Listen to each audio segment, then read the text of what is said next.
We have been going through and we've been running these chronologically, haven't we, friends? So if you've been joining us in the past, you'll know that we're not following the Bible as it is laid out in Daniel, in the book of Daniel. We are running the program chronologically, which means we are using the time of Daniel's life to govern when we put the different chapters up. And I hope if you're looking for the first time, I hope you enjoy the presentation this evening and you'll come back again. But you also know that if you go to our website, and I'm sure our technicians can bring up on the screen our website, which is Mornington Peninsula SDA.org. If you go to the website, you'll be able to download all of the slides that are being presented tonight in a handout, and you can follow with the handout what we're going to put up on the screen. But at any rate, friends, all of that's a preamble. Welcome. I'm glad you're with us tonight, and I hope you enjoy the experience tonight. We're getting closer to the climax. The climax is session number 11. Tonight we're on session number 7. 4 more to go. So, friends, let us get into it. We're going back to Daniel chapter 5. Last week we did Daniel chapter 8. The week before we did Daniel chapter 7. Tonight we're doing Daniel chapter 5. And I'll show you why in a minute. But let's do a recap. Nebuchadnezzar's dream. Remember right back in session number 2, Nebuchadnezzar had a dream, and it was a dream that laid out the affairs that would unfold in the world from the time of Daniel, the time of Nebuchadnezzar, until Jesus came a second time. And because of that dream and the subsequent visions that Daniel has had, Daniel was in a position of having knowledge in advance. And he formed some opinions. So let's have a look at what are the opinions that he formed. The kingdom, this is point number 1. The kingdom who controlled God's people was defined by God as ruling the whole earth. If you remember back in chapter 2, verse 36, Daniel told Nebuchadnezzar that he ruled the whole earth. So God's defining the kingdom that has God's people as part of it is, by his definition, the whole earth. So from Israel's captivity, point number 2, from Israel's captivity in 605 till Jesus' second coming, there would only be 4 ruling world powers. Remember back to that statue? The statue of gold, silver, bronze, iron and clay. God was telling Nebuchadnezzar that there would be 4 kingdoms who ruled the world, and the world was defined as the power that had control over God's people. For point number 3, for each of the ruling powers that had control over God's people, their lifestyle, religious practices were always contrary to God. They were more in harmony with pagan Babylon. Why do we say that? Because we began with a statue of 4 different metals, but then in chapter 7, Daniel was shown those kingdoms, and those kingdoms were wild beasts. And biblically, wild beasts are a symbol that God uses when he is judging people. When people aren't in harmony with him, he sends warnings. And wild beasts were one of those warnings. So he has defined the kingdoms that would control God's people as wild beasts. Point number 4. After Babylon, the powers to come would experience fragmentation.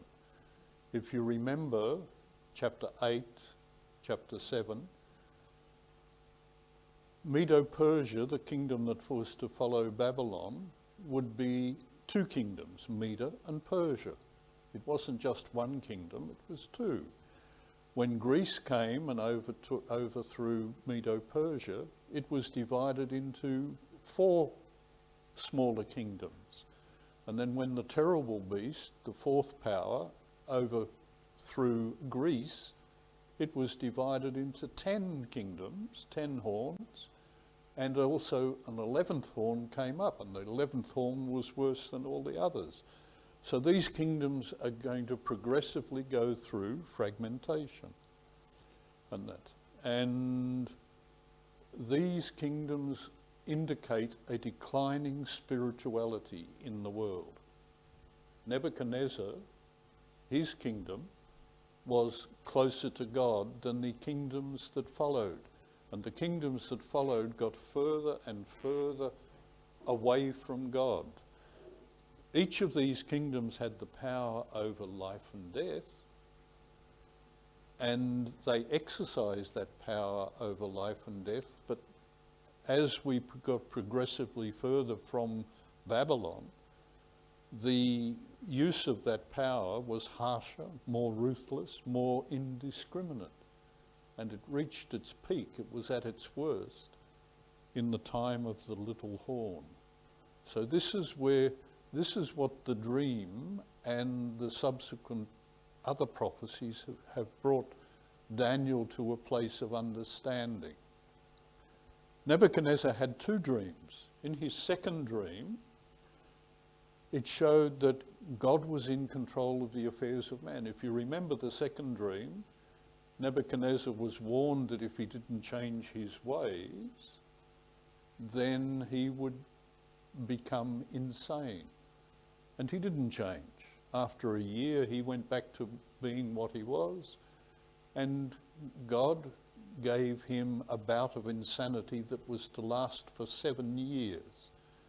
And at the end of that insanity, he came back to sanity, and his kingdom was restored, and he lived out the rest of his life. He probably lived for another 15 years or so after his insanity.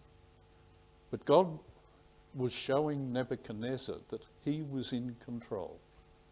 And he wants God to understand that he's in control. God wants people to understand he's in control, and he also wants people to reflect his love. Chronologically, Daniel has come to, in tonight's presentation, the final climaxing event in the Babylonian Empire. That was the first of the 4 prophesied kingdoms, and he knew in advance what the outcome of this final climaxing event was going to be. Because if you remember last week, when we were looking in chapter 8, he was told that he would be in Susa, or Shushan, which is a kingdom, which is a town in the Medo-Persian Empire. So he knew in advance that he was going to go from Babylon to Medo-Persia. He knew that.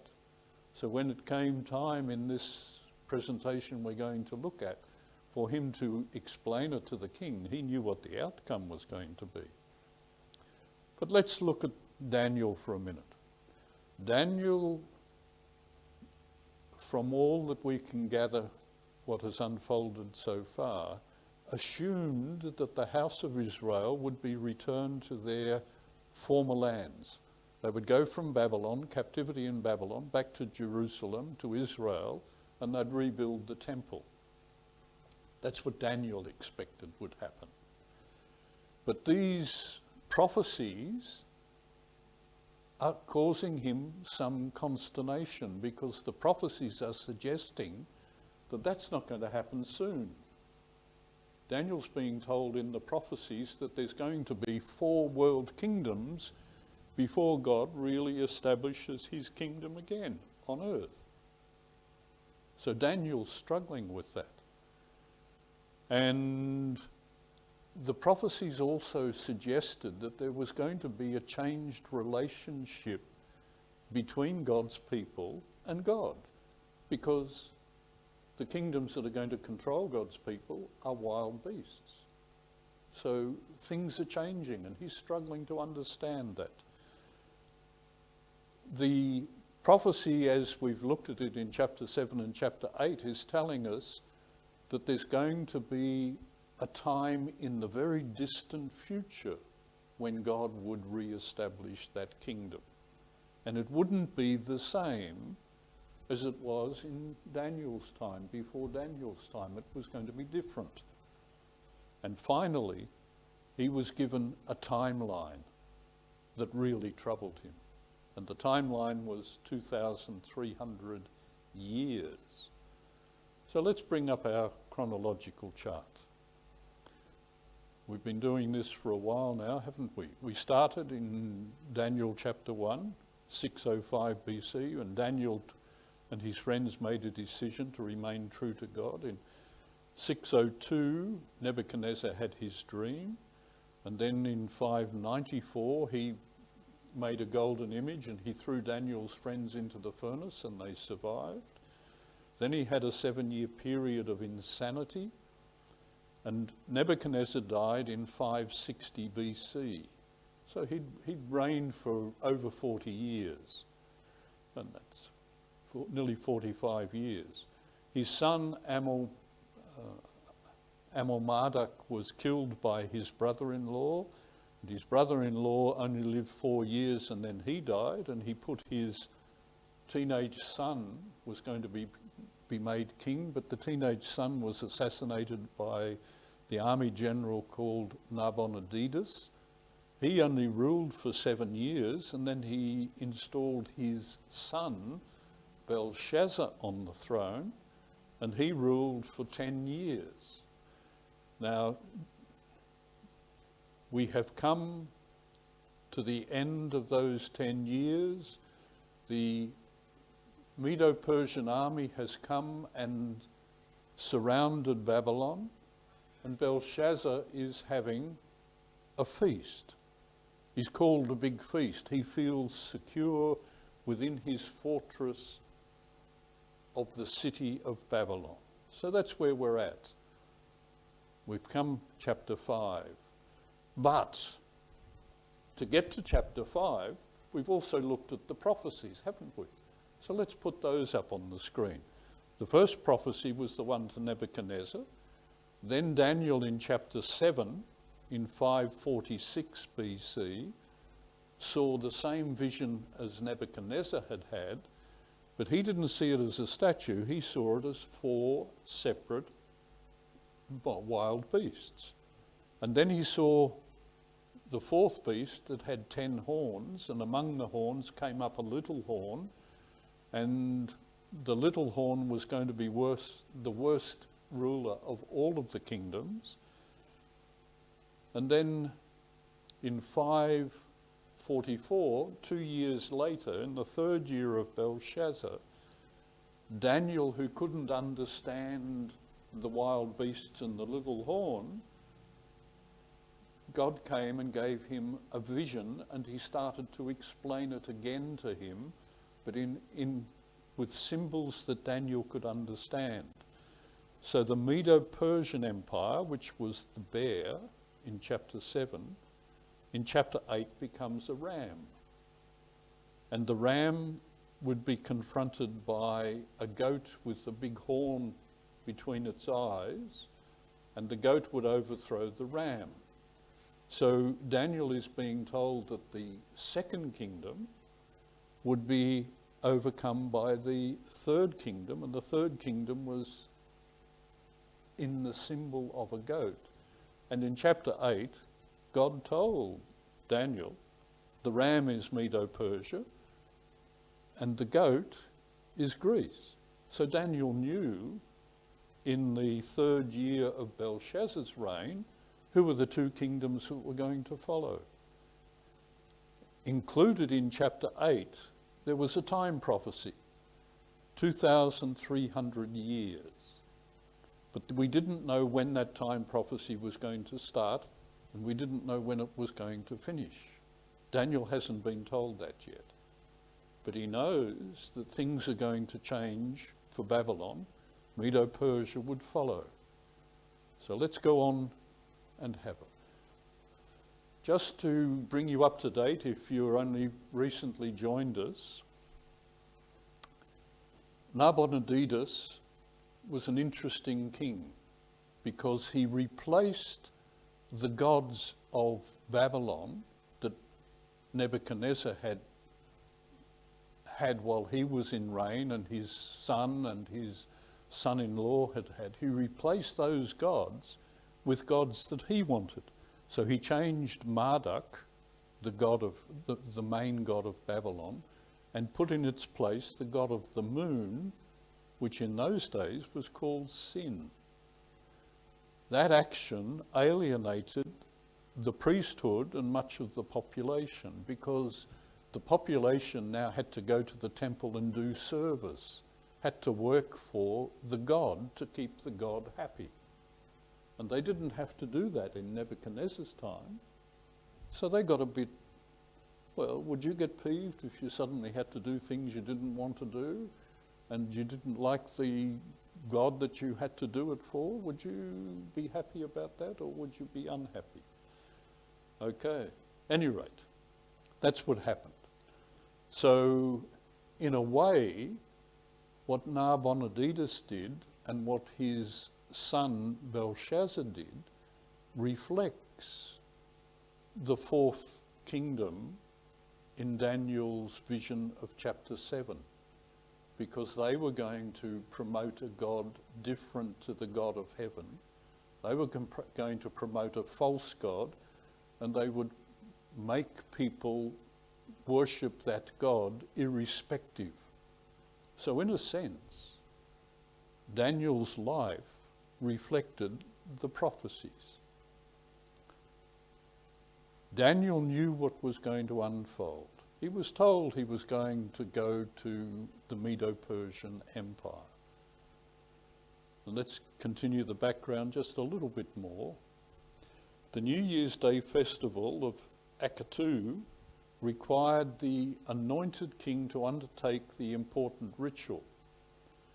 When Nabonidus was absent from Babylon, engaged in his archaeological pursuits, this man was very taken with the god of the moon, and he was trying to find ruined temples and rebuild them.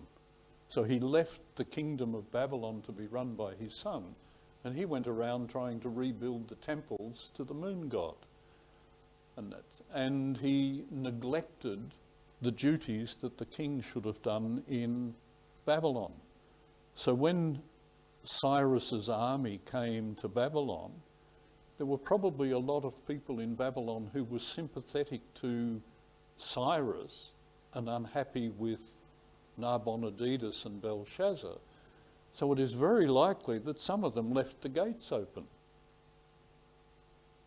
so that when the army came down the river at night, there was an open gate and they could get into the city. And the city fell, and it fell without a fight. There's only a record of one person dying on that night. And that person, well, we'll see who that is in a few minutes. So just to recap a little bit, these were the kings. Nebuchadnezzar was the first one. He built the empire. His son Amel-Marduk ruled while he was insane, and then he was killed by his brother-in-law after 2 years ruling after the death of Nebuchadnezzar. Neriglissar died after 4 years, and he put his son Labashi-Marduk to be king on the throne, but he didn't actually get crowned.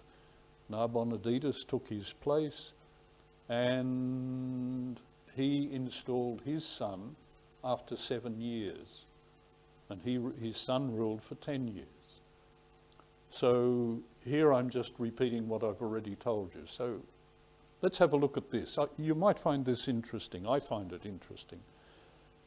4 kings: Nebuchadnezzar, Amel-Marduk, Neriglissar, Nabonidus, and his regent Belshazzar.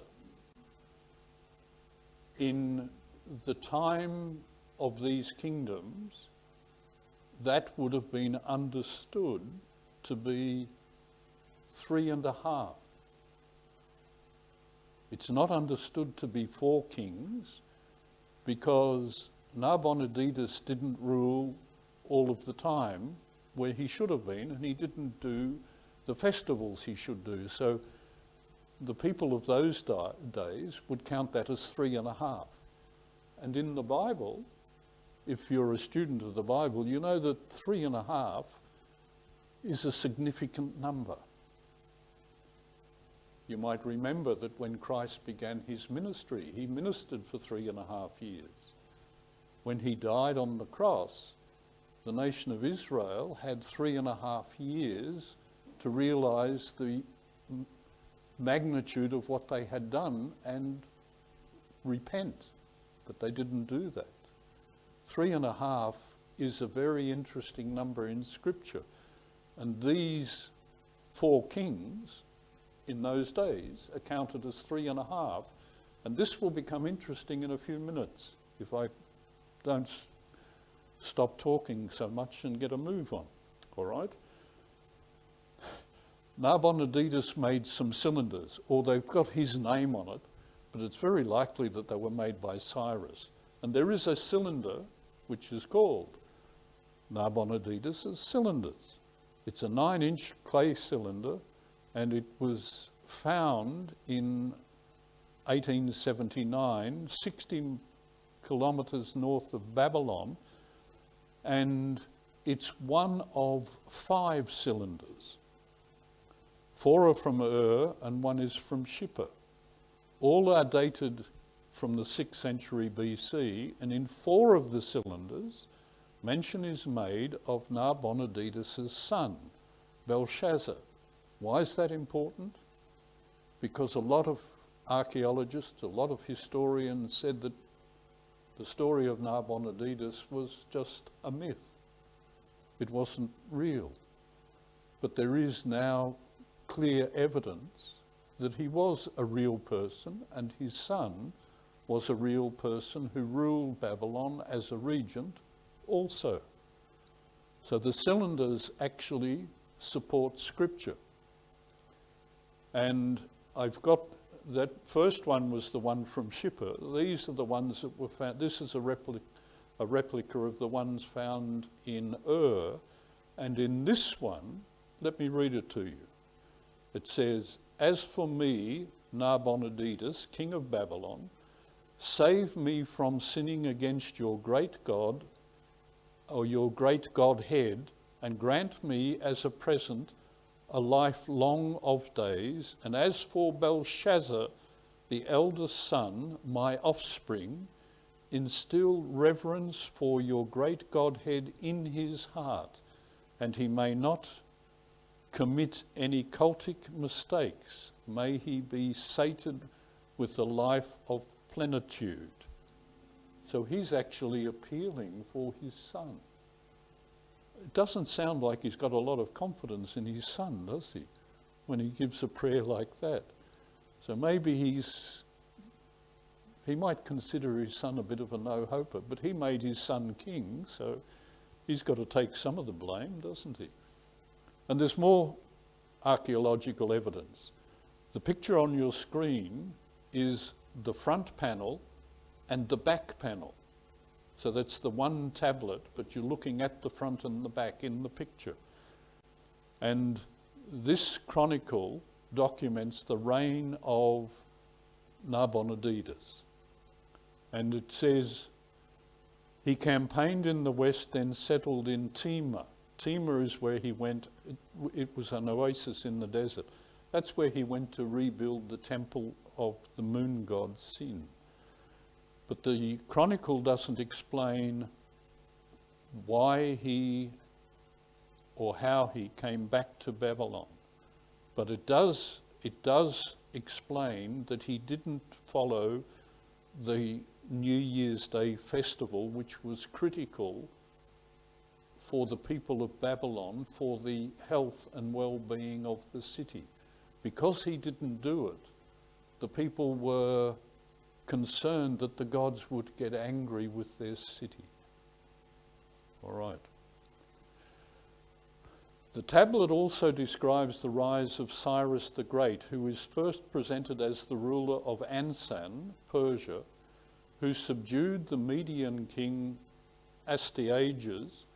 We also learned that Cyrus, now called the king of Persia, conquered Urartu, the kingdom of Ararat, in 547 BC, and on the reverse we read how he outmaneuvered the Babylonians in the Battle of Opis, 76 kilometres northeast of Babylon. And in that battle, a lot of people were killed.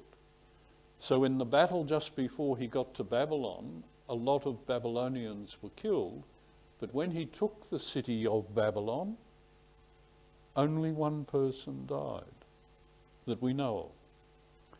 The final remarks on the tablet deal with Cambyses, that is Cyrus's son, and he appears to have made a mistake during the New Year's Day festival, and there's also mention there of a destruction of a gate. It isn't that Cambyses destroyed the gate. The gate was destroyed, but that was separate to the mistake that his son made. So let's get a move on in chapter 5. Belshazzar the king made a great feast for thousands of lord and drank wine in the presence of the thousands. And he tasted the wine.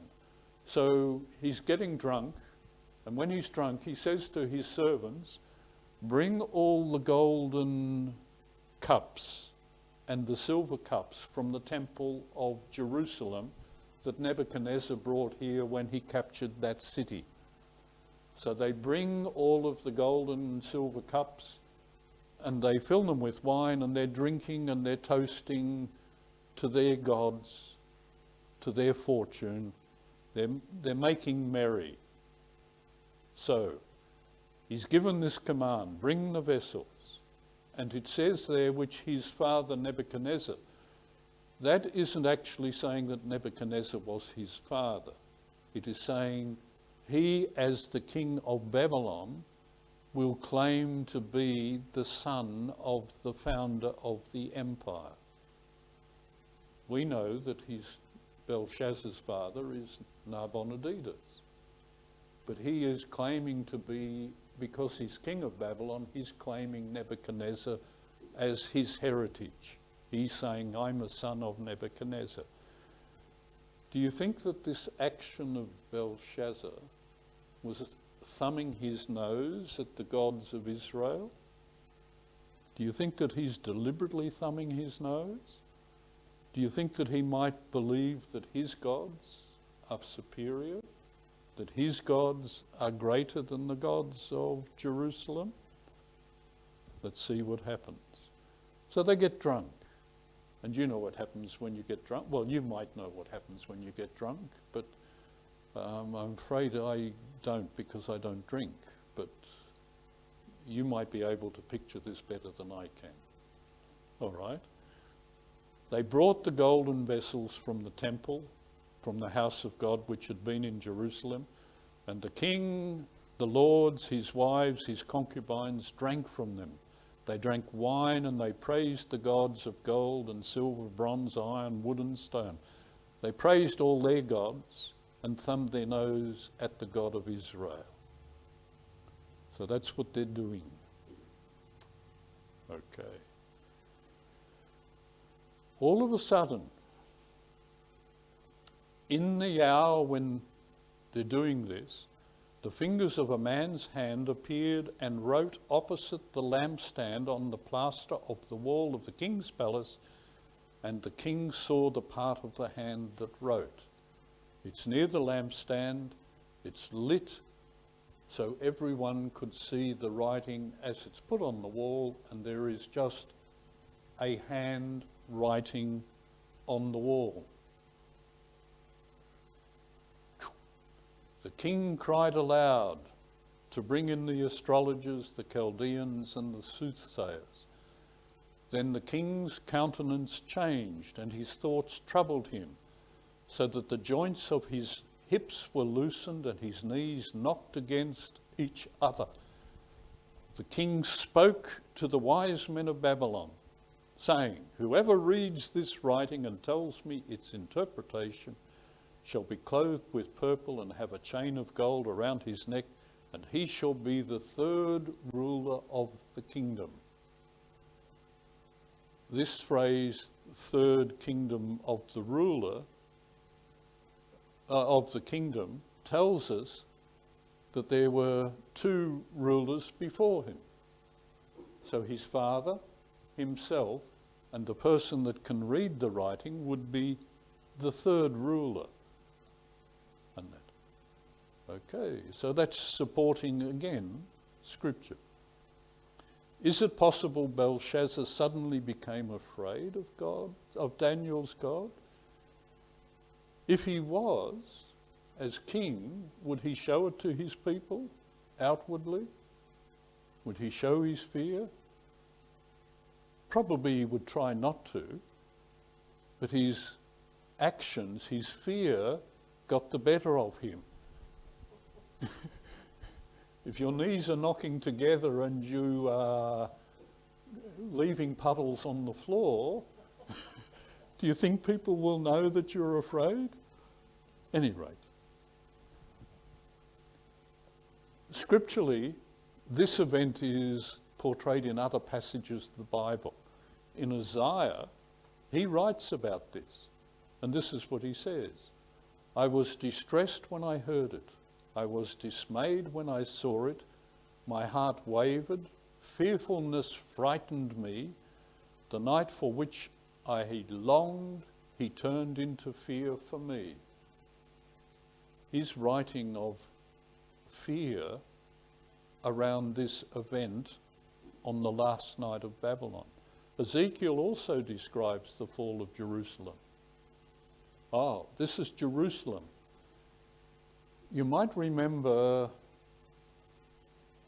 or if you may not remember, in chapter 8, when Daniel heard the voice from above the waters of the river, his heart melted and he was lying on the ground unconscious, not breathing. He could hear, but he was on his face on the ground.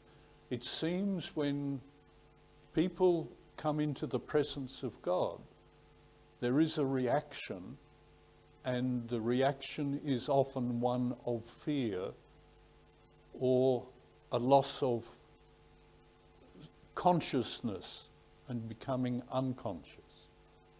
And that. Daniel, now all the king's wise men came, but they could not read the writing nor make known to the king its interpretation. Then King Belshazzar was greatly troubled. His countenance was changed and his lords were astonished. He was fearful. Remember in chapter 2, Nebuchadnezzar wanted the wise men to tell him the meaning of the dream, but he wouldn't tell them the dream. And because he wouldn't tell them, because they couldn't tell him the dream, he was going to kill them all. Something similar here. The wise men couldn't tell the king the meaning. So what happened? Well, the science of Babylon assigns spiritual power to the stars of heaven to convince the population that the heavenly bodies controlled the lives of people here on earth. So the scientists in Babylon were saying the sun and the moon and the stars control your life. Where they are will have an effect on you. That's what they were told. For this reason, the sun, the moon, the stars became objects of worship. People worshipped them because they thought they had an influence. Those same heavenly bodies are worshipped today by people who read the horoscopes. A horoscope is telling you that the sun and the moon and the stars will influence your life here on earth. the same as it was in Babylon. The same misguided principle applies to the other Babylonian sciences. You're told there will be effect from something, and that effect will cause changes or things to happen in your life. Not true, my friends. Not true. So, does God warn about idolatry in the Bible? Yes, he does. And this is what he says in Deuteronomy. Take heed lest you lift your eyes to heaven, and when you see the sun, the moon and the stars, all the host of heaven, you feel driven to worship them and to serve them. God is warning people, don't worship the stars and the planets in the heavens. Don't worship them, because they're not going to be able to influence your life here on earth. Let's go one step further and show you. This on the screen is a symbol of a horoscope, and it's got the sun and the stars. They're part of the chart. If you look to the centre, the image in the centre is a representation of the sun, and the next panel between the centre and the next darker line, again, is just a representation that is used to show the symbol of the sun. You might often see these symbols on churches, on buildings. They're not symbols of Christianity, they're symbols of the sun and the stars and the moon. A horoscope is a 360-degree circle, and that circle is divided into segments. The first division to 4 main points. And if you look at the chart, you'll see that 4 main points is a cross. The cross was a symbol used to represent the sun. So when Jesus was crucified on the cross, he was being offered as a sacrifice to the God of the sun. That second representation is again a cross, but now a cross inclined at 45 degrees. You've now got a double cross. And you know what happens in a double cross. You're being cheated. But let's go a step further. Those 4 main quarters are divided into 12 segments. So the sky has been assigned into 12 different quarters. And each of those quarters is represented by a symbol, a horoscope symbol, and those symbols depict certain stars in the heavens. Certain portions of the heavenly sky have been assigned as a symbol in the horoscope. So if you use the horoscope, you are worshipping the sun, the moon and the stars. You're letting those guide your life. Now the wise men, the astrologers who had been brought in before me that they should read the writing and make known to me its interpretation, but they couldn't give the interpretation. So the wise men who use sun, the moon, the stars and other pagan representations, they had no knowledge of what the handwriting meant. The queen, now when we're talking queen, we're probably talking about Nebuchadnezzar's wife. She came into the room, and if she's Nebuchadnezzar's wife, her position would be then the queen mother. She is the mother of kings that have followed Nebuchadnezzar. And technically, she is Belshazzar's mother, technically, but not really. The queen, because of the words the king and his lords, came into the banquet hall. The queen spoke, saying, O king, live forever. Do not let your thoughts trouble you. There is a man in your kingdom in whom is the spirit of the holy God. And in the days of your father, Nebuchadnezzar, Light and understanding and wisdom, like the wisdom of the gods, were found in him. She's telling Belshazzar about Daniel. I think Belshazzar knew, but she's telling him, there is this man that can do this, because he's got the spirit of the holy God in him. The king and King Nebuchadnezzar, your father, the king, made him chief of the magicians, astrologers, Chaldeans, and soothsayers, inasmuch as an excellent spirit, knowledge, understanding, interpreting dreams, solving riddles, and explaining enigmas were found in this Daniel, whom the king named Belteshazzar. Now let Daniel be called, and he will give the interpretation. Then Daniel was brought in before the king. The king spoke and said to Daniel, "Are you that Daniel who is one of the captives from Judah?" Do you think that's a put down? Do you think that he's trying to make Daniel feel very small? "Whom my father, the king, brought from Judah, I have heard of you, that the Spirit of God is in you, and that light and understanding and excellent wisdom are found in you." Now he's trying to butter him up. Are you that Daniel? Okay. I'm glad Daniel didn't get angry, because some people would if you had a put down like that, wouldn't you? "I have heard of you that you can give interpretation and explain enigmas. Now, if you can read the writing and make known to me its interpretation, you shall be clothed with purple and have a chain of gold around your neck, and shall be the third ruler in the kingdom." Now he's offering a carrot. The third ruler, Nabonidus, was the first, Belshazzar was the second, then Daniel would be the third. How long do you think Daniel would have lasted if he was the third king? If you were an unwanted king, you didn't last very long in those days. Then Daniel answered and said before the king, "Let your gifts be for yourself, and give your rewards to another. Yet I will read the writing to the king and make known to him the interpretation." Do you get a sense in the way that this is written, that he didn't give any pleasantries? He didn't say, "O king, live forever," and all of this. He just said, "Oh, give your gifts to someone else. I'll read the writing for you and I'll tell you what it means."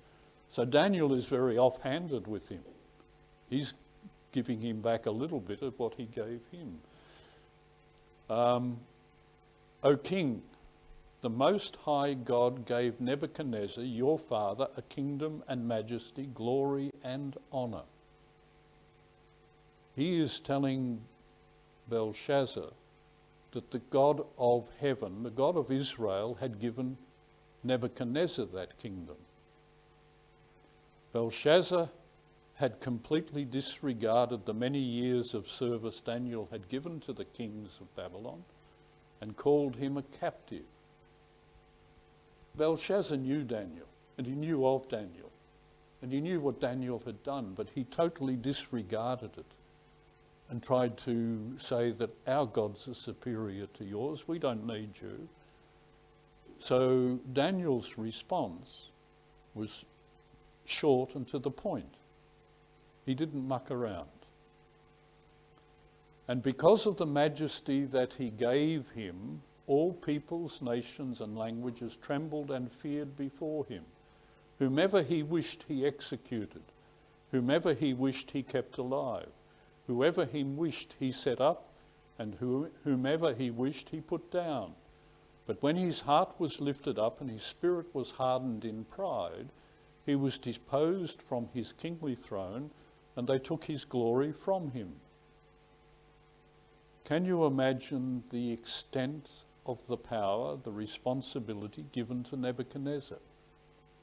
Here's a man who controls the destiny of all people, and that's been given to him by God. So God wanted Nebuchadnezzar to understand that he had a responsibility, that he'd been given a special privilege. However, his kingship came with an obligation requiring righteousness and mercy. God wanted Nebuchadnezzar to treat his people justly, not to treat people harshly and do what he wanted, but to have compassion and to be a good king for his people. He didn't do that. So what did God do? Well, he took away his sanity.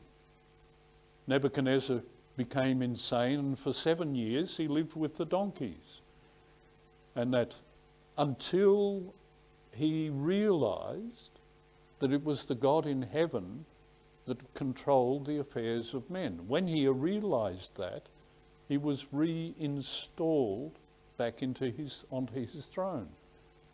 So Daniel was reminding Belshazzar how Nebuchadnezzar came to realize who the God of Israel was and from whom his throne had come. Belshazzar would have known all of this, but he was ignoring it. He didn't believe it. And this is what Daniel says. But you, his son Belshazzar, have not humbled your heart, although you knew all this, and you have lifted yourself up against the Lord of heaven. They have brought the vessels of his house before you, you and your lords, your wives and your concubines have drunk wine from them, and you have praised the gods of silver and gold, bronze and iron, wood and stone, which do not see or hear or know, and the God who holds the breath in his hand and owns all your ways, you have not glorified. There's a lesson in this for Belshazzar, but there's also a lesson in this for us, my friends. If we understand that the God of heaven holds our breath in his hand, we might think a little differently before we do some of the things that we do. Then the fingers of the hand were sent from him, and this writing was written. So it is the God of heaven who is writing this message to Belshazzar.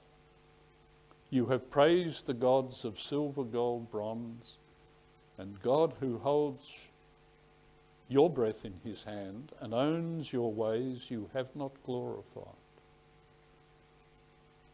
So Daniel describes the gods of Babylon with the same metals as the metals that were in Nebuchadnezzar's dream. Is that a coincidence? Gold, silver, bronze, iron? Belshazzar is called the son of Nebuchadnezzar not because he was a son, but because he sat on the throne of Babylon, which both he and his father had actively corrupted. They had corrupted the spirituality of Babylon and the throne of Babylon. Let's do some contrasts quickly. Nebuchadnezzar gave Babylon prosperity and victories. What did Belshazzar do? Well, Belshazzar brought Babylon defeat and subjugation. They're about to be taken captive. Nebuchadnezzar built the empire, Belshazzar lost the empire. Nebuchadnezzar inherited the throne from his father, Belshazzar only shared the throne which was his father's. Nebuchadnezzar was the greatest legitimate king, Belshazzar not the legitimate king. Into Nebuchadnezzar's hands, God gave the temple's vessels for safekeeping. Belshazzar took the vessels into his hands and desecrated them. This is the inscription that was written. And in Hebrew, you read from right to left. So you start writing on the right and you write towards the left. We do it the opposite way. That's the inscription that was written on the wall. You can all make sense of that, can't you? You all can see that it's made up of 4 words. Mene, mene, tekel, upharsin. 4 words. 4 Hebrew words. Mene means God has numbered your kingdom and finished it. Mene, mene. Your kingdom has been numbered, and because it's repeated twice, it is finished. Tekel means weighed. You have been weighed in the balances and found wanting, and upharsin means your kingdom has been divided and given to the Medes and the Persians. So mene, mene, tekel, upharsin. Your God has numbered your kingdom and finished it. You have been weighed in the balances and found wanting. Your kingdom has been divided and given to the Medes and the Persians. But that's not all that's contained within this particular message. Let me show you. Mene is also a unit of weight in Hebrew, and it is 50 shekels. Tekel is also a unit of weight, and it is 1 shekel. And upharsin is half a unit of weight, half a shekel. So what have we got there? We've got mene, mene, tekel, upharsin. We've got mene, 50 shekels, mene, another 50 shekels, so that's 1, 2. Then we've got tekel, another shekel, so we've got 1, 2, 3, and then upharsin is half a unit of weight, half a shekel. What have we got? 3.5. 3.5 measures. When we look at the statue, it went gold, silver, bronze, iron, but the iron was mixed with clay, and if it is mixed with something else, it isn't a full measure, so you've got within the statue 3 full metals and half a metal. 3.5 is a recurring theme through the prophecies. Chronically, Daniel had been given the visions of chapters 7 and 8, 9 and 7 years before the feast of Belshazzar. In the visions 7 and 8, Daniel had been shown the kingdoms of Nebuchadnezzar's dream as wild beasts. In chapter 8, he was located in vision in Shushan, which is today Susa. At that time, it was a part of the Medo-Persian Empire. Also in the vision of chapter 8, the 2nd and 3rd kingdoms were named as Medo-Persia and Greece. Daniel had already been told the first kingdom was Babylon. You, O king, are the head of gold. Babylon is the golden first kingdom in the statue. Now, 7 years later, with the Medo-Persian army at the gates of Babylon, do you think the unfolding sequence in the vision, in those visions, could have helped Daniel to understand the outcome and the meaning implied in the writing on the wall? Did Daniel know what was going to happen? Then Belshazzar gave the command, and they clothed Daniel with purple and put on a chain of gold around his neck and made a proclamation concerning him that he should be the 3rd ruler in the kingdom. By crowning Daniel, Belshazzar was acknowledging the God of Daniel as superior to the gods of Babylon. He's acknowledging it. That very night, Belshazzar, the king of the Chaldeans, was slain. The only person that died was Belshazzar. And it is said that he had left, the tradition is that he had left the throne room before the army came in. When the Medo-Persian army came in, there were guards at the door of the palace, and their orders were, if anyone tries to get inside, kill them. And he came back and said, I'm the king, I want to go into the castle. And they said, you can't go in. And he insisted and tried to push past them. So the tradition says he was killed. That's the tradition. Next week, my friends, we're going to look at chapter 6. So we've gone 1, 2, 3, 4, 7, 8, 5, and 6. We're following it chronologically because next week we are going to be looking at Daniel's appointment with the lions. And I think you'll enjoy this one. After chapter 6, we're going to go to chapter 9. And the final presentation is chapter 10.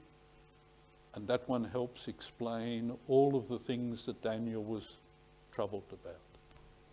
If you would like to have a clearer picture, stay with us because these next 3 presentations are very important to understanding what unfolds in the book of Daniel.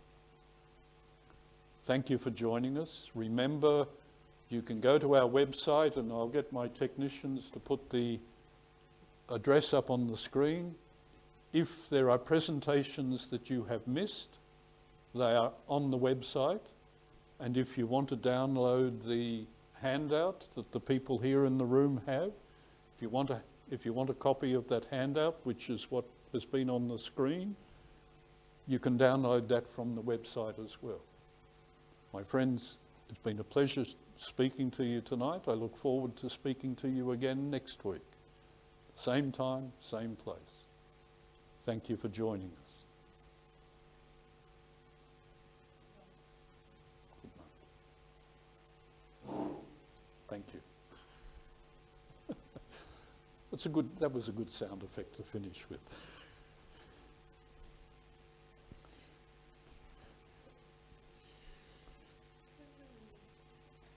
No. Did that help?